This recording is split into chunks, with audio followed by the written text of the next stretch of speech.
ყოფილი ფრაქცია ნაციონალური მოძრაობის წევრები ერთმანეთს დაუპირისპირდნენ. კამათი დღევანდელ საკრებულოს ხდომაზე გიორგი კირთაძესა და ნუკრი დოლიძეს შორის ქალაქის ქუჩების დაგეგმარების განხილვას მოჰყვა. 2013 წლის მუნიციპალური პროგრამების შესრულების ანგარიშის განხილვისას დოლიძემ ბათუმში გასულ წელს ქუჩების, ტროტუარების და წრიულების დაგეგმარებასთან დაკავშირებით პრეტენზიები გამოთქვა.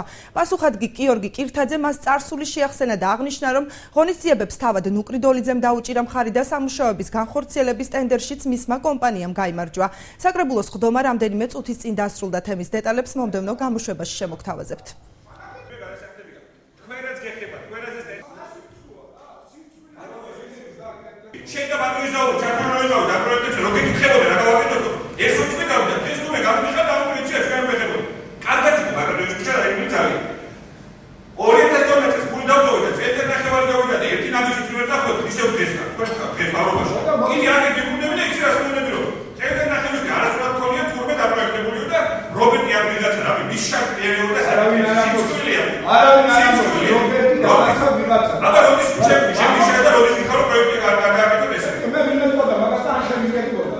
მე დავაყენე ის საკითხი და ვთქვი, რომ არ მოხდეს ის, რაც მოხდა ძველი ბულვარის, ახალი ბულვარის ტერიტორიაზე, რაც გააკეთდა იმ პერიოდისათვის რა, რომ არ მოხდეს ბოდიში ასე და ხალხის აყრა. გიორგიმ გამოხატა, რომ თქვენ იყავით აქა და ხელს წევდით და მე მჯერავს მისიც, მაგრამ მანაც იდგა იქანე, სადაც მას მე ასე მგონია არაფერს არ ეკითხებოდნენ, იმიტომ რომ მე ჩვენ მუშაობდით ერთად და ძალიან კარგად ვიცი, რომ ბატონ გიორგის რას ეუბნებოდნენ და რას კითხავდნენ. ადამიანები, რომლებიც იყვნენ ნაციონალური მოძრაობის აქტიური სახეები, თვითონ იღებდნენ ხოლმე გადაწყვეტილებას, სად რომელი ქუჩა უნდა გასულიყო, როგორ უნდა გასულიყო ეს ქუჩა, შემდეგ ესე ვთქვათ, აპროექტებდნენ მას, შემდეგ ცხადებოდა ტენდერი, ისინი იგებდნენ ტენდერს და თავიანთი კომპანიებით ახორციელებდნენ ამ ქუჩების კეთილმოწყობას და მოწესრიგებას.